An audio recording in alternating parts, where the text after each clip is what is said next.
ভোটদান ও মত প্রকাশের অধিকার নিশ্চিত করা গেলেই দেশে গণতন্ত্র নিশ্চিত হবে, তারেক রহমান। ভ্যাট বৃদ্ধি অবিবেচক সিদ্ধান্ত, বলছে শ্বেতপত্র কমিটি। আরোপিত কর ভ্যাট প্রত্যাহার দাবি বিএনপির।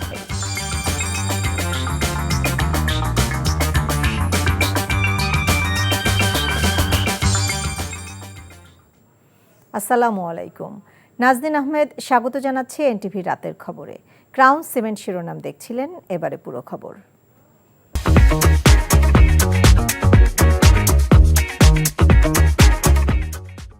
নবীন উদ্যোক্তারা যেন বিনিয়োগ নিয়ে বিপদে না পড়েন, নিরাপদে যেন কাজ করতে পারেন, তা নিশ্চিত করা হবে বলে জানিয়েছেন প্রধান উপদেষ্টা ডক্টর মোহাম্মদ ইউনূস। সন্ধ্যায় রাষ্ট্রীয় অতিথি ভবন যমুনায় 15 জন নারী ও পুরুষ নবীন উদ্যোক্তাদের সাথে বৈঠকে তিনি একথা বলেন। সামাজিক ব্যবসা প্রসারে 2010 সালে গঠিত গ্রামীণ টেলিকম ট্রাস্ট থেকে পাওয়া বিনিয়োগ কিভাবে উদ্যোক্তাদের শূন্য থেকে আর্থিক স্বাবলম্বী হয়ে উঠতে সহযোগিতা করেছে, সেসবের বর্ণনা দেন উদ্যোক্তারা। উদ্যোক্তাদের সংগ্রামের গল্প শুনে উচ্ছ্বসিত হন প্রধান উপদেষ্টা ডক্টর মোহাম্মদ ইউনূস। এ সময় তিনি উদ্যোক্তাদের জন্য আরও কি পদক্ষেপ নেওয়া যেতে পারে তা জানতে চান। বৈঠকে উদ্যোক্তারা গ্রামীণ টেলিকম ট্রাস্ট ও গ্রামীণ ট্রাস্টের সামাজিক ব্যবসা প্রসারে নবীন উদ্যোক্তাদের জন্য গৃহীত কর্মসূচির প্রচারণা বাড়ানোর পরামর্শ দেন। বৈঠকে প্রধান উপদেষ্টার এসডিজি বিষয়ক মুখ্য সমন্বয়ক লামিয়া মোর্শেদ, গ্রামীণ ট্রাস্টের ব্যবস্থাপনা পরিচালক তাসমিনা রহমান, গ্রামীণ টেলিকম ট্রাস্টের ব্যবস্থাপনা পরিচালক ও প্রধান নির্বাহী কর্মকর্তা আশরাফুল হাসান উপস্থিত ছিলেন। উচ্চ মূল্যস্ফীতির এই সময়েও আর্থিক খাতের সংস্কারে সরকারের তেমন মনোযোগ নেই বলে মন্তব্য করেছেন শ্বেতপত্র প্রণয়ন কমিটির প্রধান ডক্টর দেবপ্রিয় ভট্টাচার্য। বলেন, সরকার অবিবেচকের মতো একদিকে ভ্যাট বৃদ্ধি করেছে, অন্যদিকে সরকারি কর্মকর্তাদের ভাতা বাড়াচ্ছে। বিআইসিসি মিলনায়তনে শ্বেতপত্র প্রণয়ন কমিটির আলোচনায় তিনি এসব কথা বলেন। আর রাষ্ট্রবিজ্ঞানী ও অর্থনীতিবিদরা বলেন, সুবিধাবাদী চক্রের যোগসাজশ এবং বিরোধিতার মাঝে চাইলেও সব সময় সংস্কারকে এগিয়ে নেওয়া যায় না। হাসানুল শাওনের রিপোর্ট। অর্থনৈতিক ব্যবস্থাপনা, সংস্কার ও জাতীয় বাজেট বিষয়ে শ্বেতপত্র প্রণয়ন কমিটির এই সিম্পোজিয়াম, যাতে ব্যবসায়ী নেতারা জানান দেশে এখন বিনিয়োগের সঠিক পরিবেশ নেই। সমালোচনা করেন ভ্যাট ট্যাক্স বৃদ্ধির সরকারের সিদ্ধান্তের। ইনভেস্টরদের কনফিডেন্স এক্সট্রিমলি লো। কনফিডেন্স কারণটা লো হচ্ছে বিকজ অবভিয়াসলি এটা একটা ইন্টারিম গভর্নমেন্ট, সবসময় কনসার্ন থাকে যে আমি এখন যে পলিসি, যে রিফর্ম আমরা বলছি সেটা পরে থাকবে কিনা। আমি 34 বছর ধরে ব্যবসা করি বাংলাদেশে। I am facing one of the most difficult years in my life in Bangladesh right now. We feel lack of confidence, we feel lack of support, there is no one to look out for us. দেশের অর্থনীতিকে স্থিতিশীল করতে দ্রুত কার্যকর পদক্ষেপ নেয়ার পাশাপাশি রাজনৈতিক স্থিতিশীলতা নিশ্চিতের তাগিদ দেন অর্থনীতিবিদরা। 2026-এর মাঝামাঝি আমরা একটা পলিটিক্যাল নরমালের দিকে চলে যেতে পারবো বলে আমরা আশা করতে পারি। তার ভিত্তিতে আগামীতে গ্রোথ বর্তমানের বছরে 4% হতে পারে, কিন্তু 5-এ উঠতে গেলে আমাদের আরো 2 বছর সময় লাগবে বলে আমার ধারণা। আমাদের দেশ থেকে বিদেশের টাকা পাচার করে নিয়ে আসছে, সেই টাকা কিন্তু ফেরত গেছে। সো আমরা কেন আমাদের দেশ থেকে টাকা যেটা বাইরে গেছে সেটা ফেরত আনতে পারবো না? এবং সেই জন্য আমরা বলেছি যে বাজেটে যথেষ্ট পরিমাণে এটার জন্য বাজেটারি অ্যালোকেশন থাকতে হবে। এবং এই যখন এই কমিশন এবং রিফর্ম টাস্কফোর্সগুলো তারা যে সাজেশনগুলো দিচ্ছে সেগুলো কীভাবে ইমিডিয়েটলি ইমপ্লিমেন্ট করা যায়, সেই জিনিসগুলো নিয়ে বাজেটারি অ্যালোকেশনগুলো কীভাবে করা যেতে পারে সেটা নিয়ে একটা ডিসকাশন শুরু। আনফর্চুনেটলি সেটা কিন্তু আমরা এখনও দেখিনি। বক্তারা বলেন, সব বাধা উপেক্ষা করে আর্থিক খাতের সংস্কারে মনোযোগ দিতে হবে সরকারকে। আমরা ইন্টারিম গভর্নমেন্ট সম্বন্ধেও কেন তারা অনেক কিছু করছে না এরকম কথা শুনছি। তার মানে হচ্ছে ইচ্ছা থাকলেও অনেক সময় অনেক ভেস্টেড ইন্টারেস্ট থাকে, যাদেরকে উপেক্ষা করে এগুলা ইমপ্লিমেন্টেশন করা যাচ্ছে না। এই সরকারের যে সময় আছে সেই সময়কালে বাস্তবসম্মতভাবে আর কি দেওয়ার সুযোগ আছে এবং সেটা তারা করছে কিনা, এইটি হলো বিষয় একটা। এবং এমন কিছু করে যাচ্ছে কিনা যেটা পরবর্তী সরকারের জন্য উপকারী হবে, এইটা হলো আরেকটা বিষয়। এ সময় বাণিজ্য উপদেষ্টা বলেন, সঠিক নীতির মাধ্যমে সমাজে তৈরি হওয়া অর্থনৈতিক বৈষম্য দূর করতে হবে। সমাজের বৈষম্যগুলো আমাদেরকে নীতির মাধ্যমে দূর করতে হবে এবং আমরা the current government, we should build that moral reference for our successors to follow.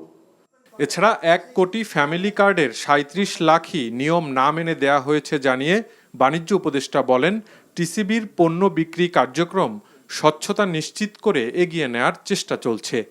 Hasanul Shaon, NTV news, Dhaka. নতুন করে আরোপিত কর ও ভ্যাট প্রত্যাহারের দাবি জানিয়েছে বিএনপি। দলটি বলছে, ভ্যাট বাড়ানোর সিদ্ধান্ত অপরিণামদর্শী, যা জনগণের ভোগান্তি আরও বাড়াবে। গুলশানে দলের চেয়ারপারসনের কার্যালয়ে এক সংবাদ সম্মেলনে এসব বলেন বিএনপির মহাসচিব মির্জা ফখরুল ইসলাম আলমগীর। বিএনপি মনে করে, আওয়ামী লীগ সরকারের দেয়া বাজেট স্থগিত করে অন্তর্বর্তী বাজেট দেয়া উচিত এই সরকারের। ইমরুল হাসানের রিপোর্ট। আওয়ামী লীগ সরকার বিগত 15 বছরে দুর্নীতি আর লুটপাটের মাধ্যমে অর্থনীতিকে ধ্বংস করে ফেলেছে উল্লেখ করে বিএনপি বলছে, অর্থনীতিকে স্বাভাবিক ও গতিশীল অবস্থায় ফিরিয়ে আনাই চ্যালেঞ্জের। কিন্তু অন্তর্বর্তী সরকার এই চ্যালেঞ্জগুলো কার্যকর উপায়ে মোকাবেলায় ব্যর্থ হচ্ছে। বিএনপি মনে করে, ভ্যাট ও শুল্ক বৃদ্ধির নেতিবাচক প্রভাব পড়বে সাধারণ মানুষের জীবনযাত্রায়। মূল্যস্ফীতি নিয়ন্ত্রণে মুদ্রা ও রাজস্ব নীতি ও বাজার ব্যবস্থাপনায় সমন্বিত পদক্ষেপের অভাব রয়েছে। গোষ্ঠী স্বার্থ উপেক্ষা করতে পারছে না সরকার। বর্তমান অর্থনীতির বিবেচনায় অন্তর্বর্তী সরকারের এই নতুন কর আরোপের সিদ্ধান্তের ফলে বর্তমানে প্রায় 13% ক্রমবর্ধমান মূল্যস্ফীতি আরও বৃদ্ধি পাবে। ক্রমবর্ধমান মূল্যস্ফীতির ফলে পরিবারের সঞ্চয় কমবে এবং ব্যাংক থেকে টাকা তোলার হার বেড়ে যাবে।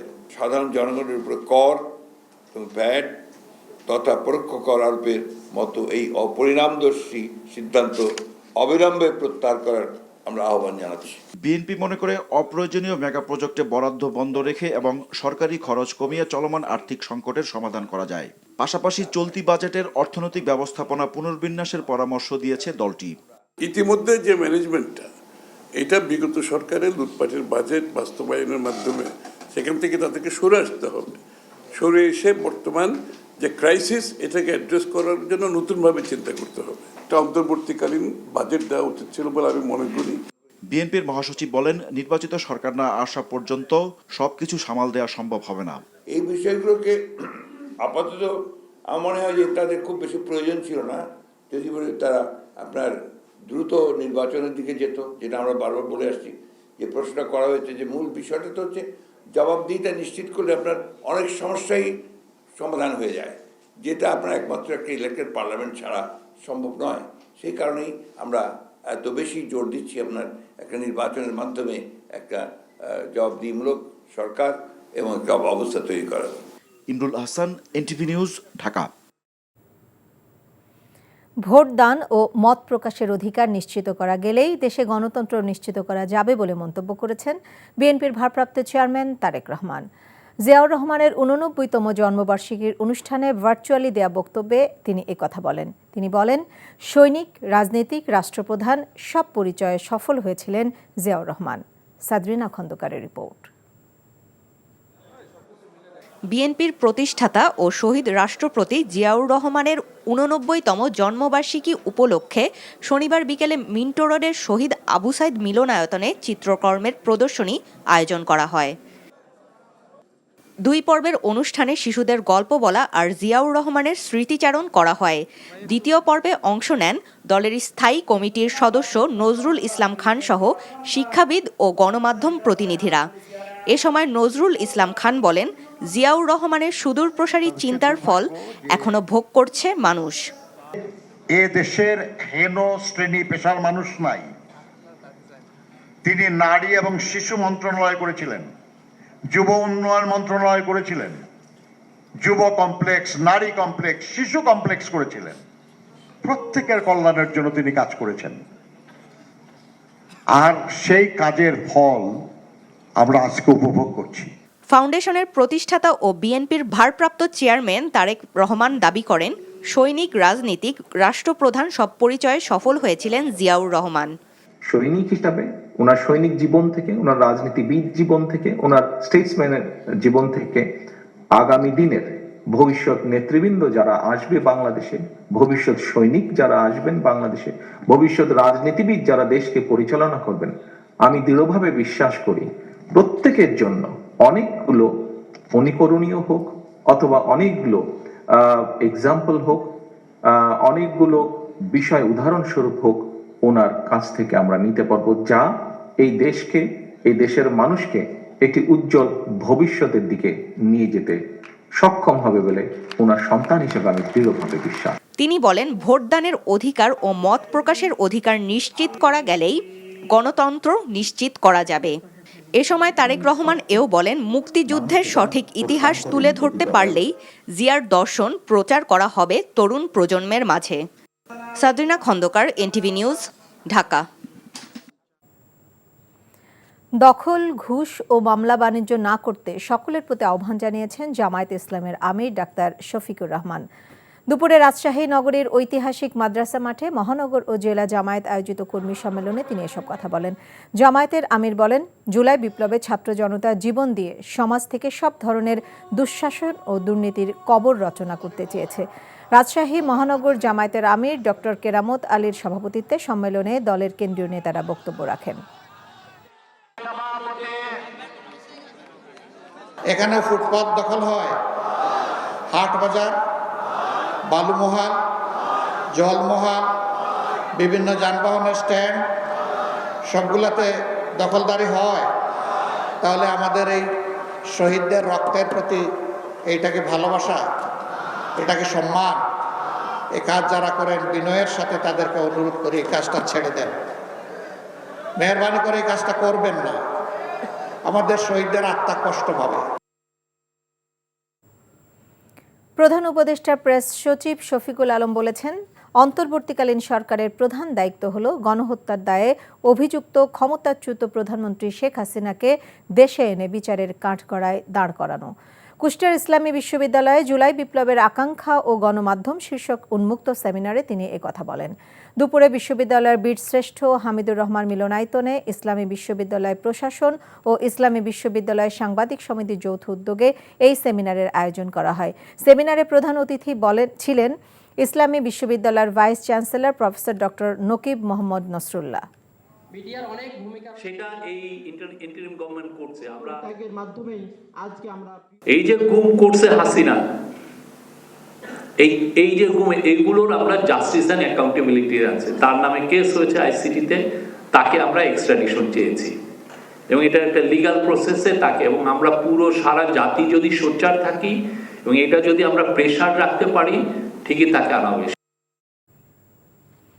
3টি বিতর্কিত ভোট পরিচালনা করেছিল প্রশাসন ক্যাডারের অনেকে, অথচ পট পরিবর্তনের পরও তারাই সরকারকে পরিচালনা করছে, এমন মন্তব্য করেছেন 25টি ক্যাডারের সমন্বয়ে গঠিত আন্তঃ ক্যাডার বৈষম্য নিরসন পরিষদের বক্তারা। অবসরপ্রাপ্ত সিনিয়র জেলা জজ ডক্টর শাহজাহান সাজু বলেন, রাতের ভোট এবং ভোটবিহীন নির্বাচনগুলোতে সরকারকে জেলা প্রশাসক, এসপি, ইউএনও রাই বেশি সহযোগিতা করেছিল। দেশের গুরুত্বপূর্ণ পদগুলোতে একটি ক্যাডার থেকেই পদায়ন হয়, যা সুস্পষ্ট বৈষম্যমূলক। এক পরিসংখ্যান তুলে ধরে বক্তারা বলেন, প্রশাসন ক্যাডারের 7076 জনের মধ্যে প্রথম গ্রেডে 104 জন এবং দ্বিতীয় গ্রেডে 461 জন, অথচ বাকি 25টি ক্যাডারে প্রথম ও দ্বিতীয় গ্রেড মিলিয়ে এর সংখ্যা মাত্র 15 জন। প্রশাসনিক সংস্কার কমিশনের সমালোচনা করে তারা বলেন, বিচারপতি খায়রুল হকের রায় অনুসারে 50% বেশি শুধু একটি ক্যাডার থেকে পদোন্নতি ও নতুন পদ সৃষ্টি করে পদায়নের ফলে বৈষম্য আরও বাড়ছে। কারা দখল করে রাখছে, নার্কোটিক্স কারা দখল করছে, আরসাবিডিপি, সায়েন্স ল্যাবরেটরি, ওরা সব জায়গায়, ওরা সকল কাজে, হ্যাঁ তথ্য, আর তথ্যের সচিব হবে, তথ্যের হাইয়েস্ট পোস্ট হলো ডিজি, এগ্রিকালচারের হাইয়েস্ট পোস্ট ডিজি, আর মন্ত্রণালয় চালাবে তোমরা। হোয়াট? এই ডিসিরা হচ্ছে 300-400 কমিটির প্রধান। তারা যখন একটা নির্দেশনা দেয়, ওই জেলার কোনো কর্মকর্তার কোনো ক্ষমতা নাই ওই ডিসির কথার বাইরে যায়। যদি এই আমলাতন্ত্রের সংস্কার না হয়, তাহলে কোনো সংস্কার করে কোনো কাজ হবে না। নির্বাচন সংস্কার কমিশন প্রধান ডক্টর বদিউল আলম মজুমদার বলেছেন, স্বৈরাচার ও ফ্যাসিস্টরা যেন পুনরায় ক্ষমতায় আসতে না পারে সে বিষয়টি লক্ষ্য রেখে নির্বাচন ব্যবস্থার সংস্কারে সুপারিশ করা হয়েছে। দুপুরে কুমিল্লা ময়নামতি মিলনায়তনে এক অনুষ্ঠানে তিনি একথা বলেন। ডক্টর বদিউল আলম বলেন, জুলাই বিপ্লবে হাজারো মানুষ শহীদ হয়েছে, অনেকে পঙ্গুত্ব বরণ করেছে, তাদের আত্মত্যাগ কোনোভাবেই বৃথা হতে দেয়া যাবে না। রাজনীতিকে অবশ্যই দুর্বৃত্তায়ন মুক্ত করতে হবে বলে মত দেন তিনি। আর যারা মানবতা বিরোধী অপরাধ করেছে তারা যেন কোনো রাজনৈতিক দলের সাথে অন্তর্ভুক্ত না হতে পারে সে বিষয়টি খেয়াল রাখার দাবি জানান ডক্টর বদিউল আলম। তারা এসে দেখতে চায়, তো আমরা যখন এই ঐতিহ্যকে আমি আবার ফিরে আনতে চাই, সেই ঐতিহ্যকে বুঝতে পারবো। তাদের রক্তের ঋণ শোধ করার জন্যই আমরা সততার সাথে নিষ্ঠার সাথে এই কাজটা করেছি এবং আমরা 150টা সুপারিশ করেছি। তো দুটো ক্ষেত্রে আমাদের সুপারিশগুলোকে ওই দুটো ক্ষেত্র আমি হাইলাইট করতে চাই যে স্বৈরাচার ফ্যাসিস্টটা যেন আবার ফিরে এসে আমাদের ওই সংসদে যেন তার আসন নিতে না পারে।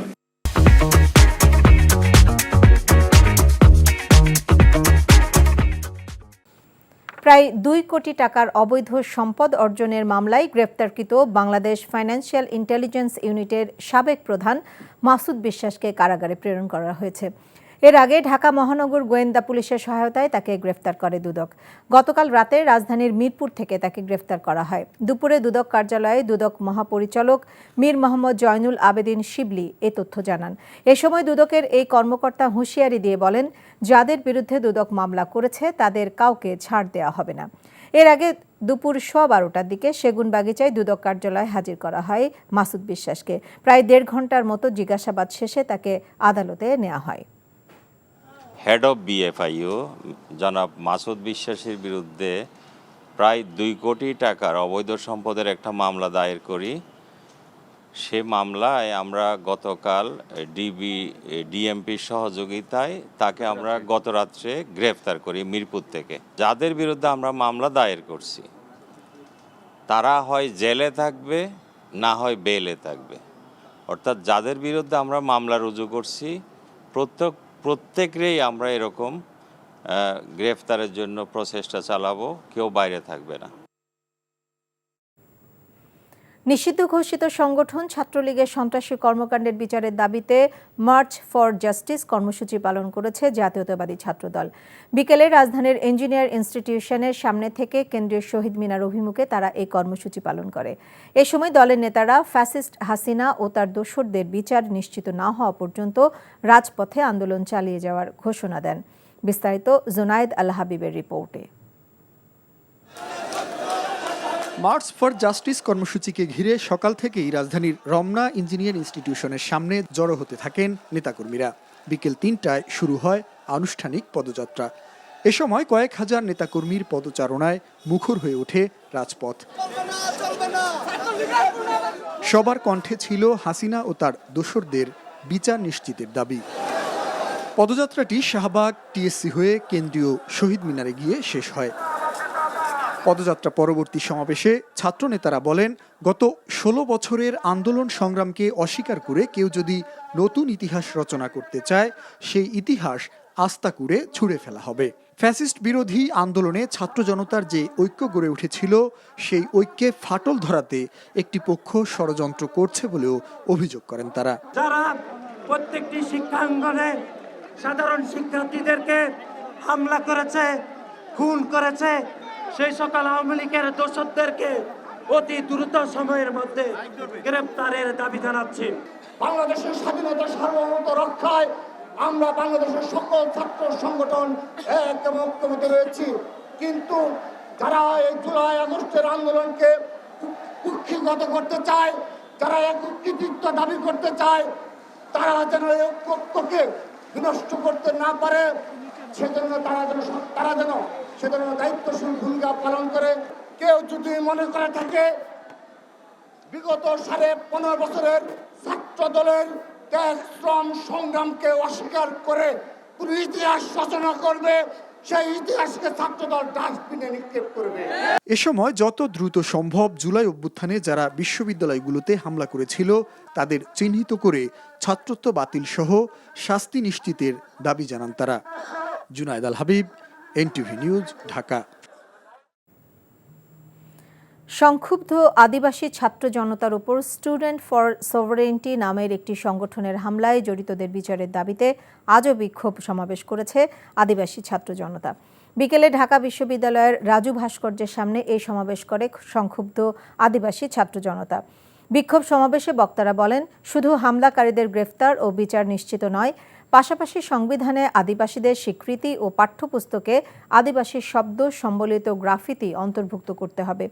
আদিবাসীদের বিক্ষোভ কর্মসূচিতে যে সকল পুলিশ সদস্যরা হামলা চালিয়েছে তাদেরও বিচারের দাবি জানান তারা।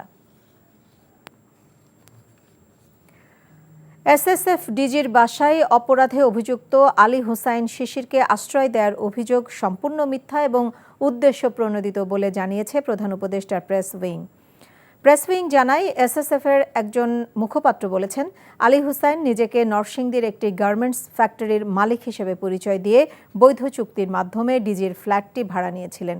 18 জানুয়ারি ভোর রাত 3:45 পুলিশ তাকে গ্রেপ্তার করতে এলে ডিজি তাদের আইন অনুযায়ী ব্যবস্থা নিতে বলেন।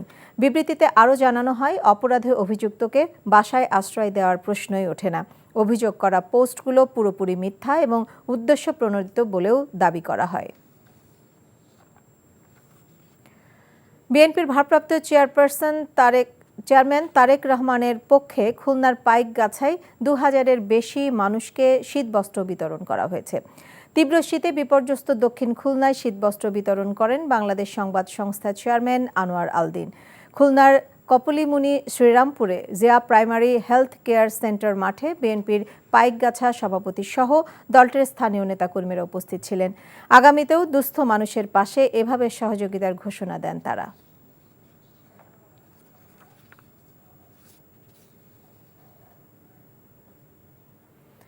ডিএস ইসলামিক সেন্টারের উদ্যোগে প্রথম বার্ষিক দাওয়াতুস সুন্নাহ কনফারেন্স অনুষ্ঠিত হয়েছে। বিকেলে রাজধানীর উত্তরা 3 নম্বর সেক্টরের ফ্রেন্ডস ক্লাব মাঠে আয়োজিত কনফারেন্সে ডিএস ইসলামিক সেন্টারের পরিচালক শাইখ ডক্টর মোহাম্মদ সাইফুল্লাহ মাদানী এর সভাপতিত্বে সৌদি আরবের মাদানী ইসলামী বিশ্ববিদ্যালয়ের সাবেক অধ্যাপক শাইখ ডক্টর জায়েদ মোহাম্মদ গানেম আল জোহানি হাফিজুল্লাহর প্রধান অতিথি ছিলেন। এছাড়াও দেশসেরা আলেমগণ আলোচক হিসেবে উপস্থিত ছিলেন। এ সময় ধর্মপ্রাণ মুসল্লিদের উদ্দেশ্যে কোরআন ও হাদিসের আলোকে বয়ান করেন তারা। ইউনিয়ন ইন্স্যুরেন্স কোম্পানি লিমিটেডের বার্ষিক শাখা ব্যবস্থাপক সম্মেলন 2025 অনুষ্ঠিত হয়েছে। সকালে রাজধানীর পল্টনে কোম্পানির প্রধান কার্যালয়ের বোর্ড রুমে সম্মেলনটি অনুষ্ঠিত হয়। এতে সভাপতিত্ব করেন কোম্পানির মুখ্য নির্বাহী কর্মকর্তা তালুকদার মোহাম্মদ জাকারিয়া হোসেন। সভায় প্রধান অতিথি হিসেবে উপস্থিত ছিলেন কোম্পানির চেয়ারম্যান আলহাজ মোহাম্মদ হাশমাত আলী। আরও উপস্থিত ছিলেন নির্বাহী কমিটির চেয়ারম্যান জনাব মোহাম্মদ আজিজুর রহমান ও ফাইন্যান্স অ্যান্ড ইনভেস্টমেন্ট কমিটির চেয়ারম্যান আলহাজ নুরুদ্দিন আহমেদ। এছাড়া প্রধান কার্যালয়ের ঊর্ধ্বতন কর্মকর্তারা এবং সকল শাখা ব্যবস্থাপকরা উপস্থিত ছিলেন। সভায় 2024 সালের ব্যবসায়িক অর্জনে সন্তোষ প্রকাশ করা হয় এবং 2025 সালের করণীয় নির্ধারণ সহ ব্যবসার অগ্রগতি সম্পর্কে আলোচনা করা হয়।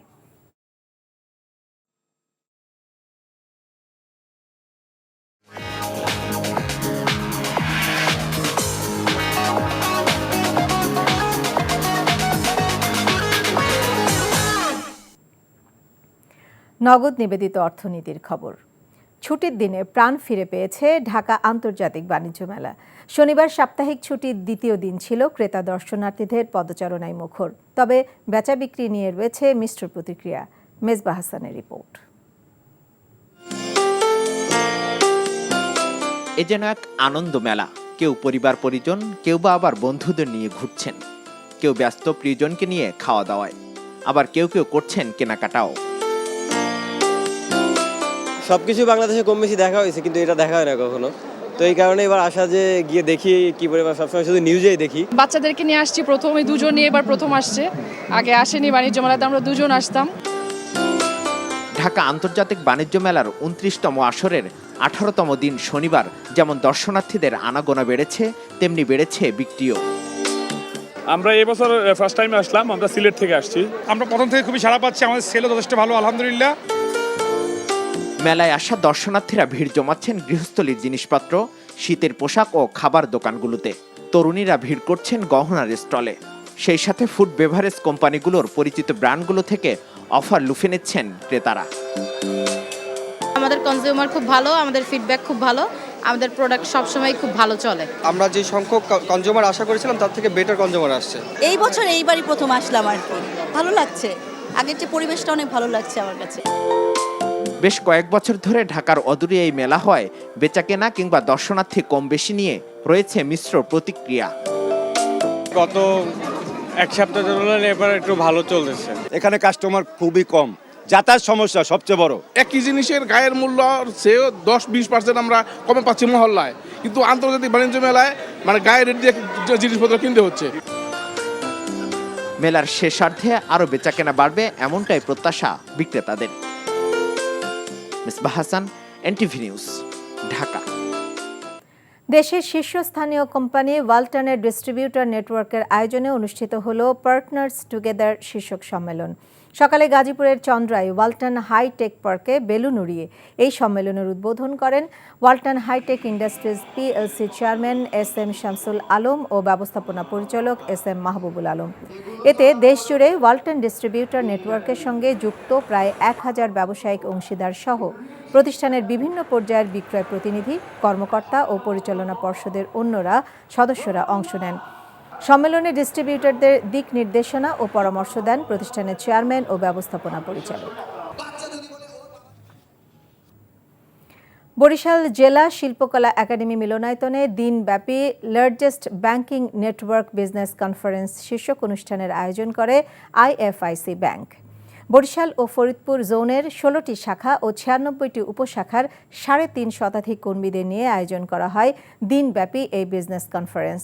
আইএফআইসি ব্যাংকের চেয়ারম্যান মোহাম্মদ মেহমুদ হোসেন, পরিচালক এফতাদুল ইসলাম আমানত সংগ্রহ, লোন প্রদান ও রিকভারিতে সাফল্য অর্জনে উল্লেখযোগ্য ভূমিকা রাখার স্বীকৃতিস্বরূপ সংশ্লিষ্ট কর্মীদের সম্মাননা স্মারক প্রদান করেন। এ সময় ব্যাংকের ব্যবস্থাপনা পরিচালক সৈয়দ মনসুর মোস্তফা, উপব্যবস্থাপনা পরিচালক মোহাম্মদ রফিকুল ইসলাম সহ ব্যাংকের ঊর্ধ্বতন কর্মকর্তারা উপস্থিত ছিলেন। ভোটদান ও মত প্রকাশের অধিকার নিশ্চিত করা গেলেই দেশে গণতন্ত্র নিশ্চিত হবে, তারেক রহমান। ভ্যাট বৃদ্ধি অবিবেচক সিদ্ধান্ত বলছে শ্বেতপত্র কমিটি, আরোপিত কর ভ্যাট প্রত্যাহার দাবি বিএনপির। এই ছিল রাতের খবরে। এই খবরের ভিডিও সহ আপডেট জানতে ভিজিট করুন এনটিভি অনলাইন www.ntvbd.com।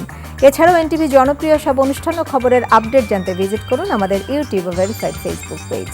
রাত 1টায় মধ্যরাতের খবর দেখার আমন্ত্রণ রইল। সবাইকে ধন্যবাদ।